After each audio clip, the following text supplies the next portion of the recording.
شروع اللہ کا نام لے کر جو بڑا مہربان نہایت رحم والا ہے۔ سب تعریف اللہ ہی کے لیے ہے جو سب چیزوں کا مالک ہے، یعنی وہ کہ جو کچھ آسمانوں میں ہے اور جو کچھ زمین میں ہے سب اسی کا ہے، اور آخرت میں بھی اسی کی تعریف ہے، اور وہ حکمت والا ہے، خبردار ہے۔ جو کچھ زمین میں داخل ہوتا ہے اور جو اس میں سے نکلتا ہے اور جو آسمان سے اترتا ہے اور جو اس پر چڑھتا ہے سب اس کو معلوم ہے، اور وہ مہربان ہے، بخشنے والا ہے۔ اور کافر کہتے ہیں کہ قیامت کی گھڑی ہم پر نہیں آئے گی۔ کہہ دو کیوں نہیں آئے گی؟ میرے پروردگار کی قسم وہ تم پر ضرور آ کر رہے گی۔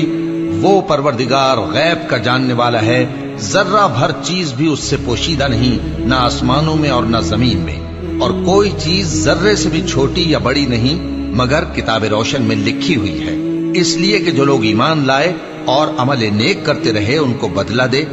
یہی ہیں جن کے لیے بخشش اور عزت کی روزی ہے، اور جنہوں نے ہماری آیتوں کے بارے میں ہمیں ہرانے کی کوشش کی ان کے لیے سخت درد دینے والے عذاب کی سزا ہے۔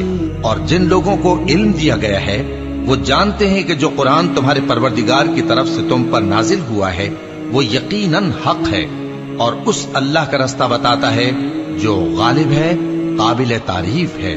اور کافر کہتے ہیں کہ بھلا ہم تمہیں ایسا آدمی بتائیں جو تمہیں خبر دیتا ہے کہ جب تم مر کر بالکل ریزہ ریزہ ہو جاؤ گے تو تم نئے سرے سے پیدا ہوگے؟ یا تو اس نے اللہ پر جھوٹ باندھ لیا ہے یا اسے جنون ہے۔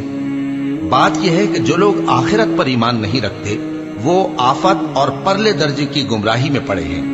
کیا انہوں نے اس کو نہیں دیکھا جو ان کے آگے اور پیچھے ہے، یعنی آسمان اور زمین؟ اگر ہم چاہیں تو ان کو زمین میں دھسا دیں یا ان پر آسمان کے ٹکڑے گرا دیں۔ اس میں ہر بندے کے لیے جو رجوع کرنے والا ہے ایک نشانی ہے۔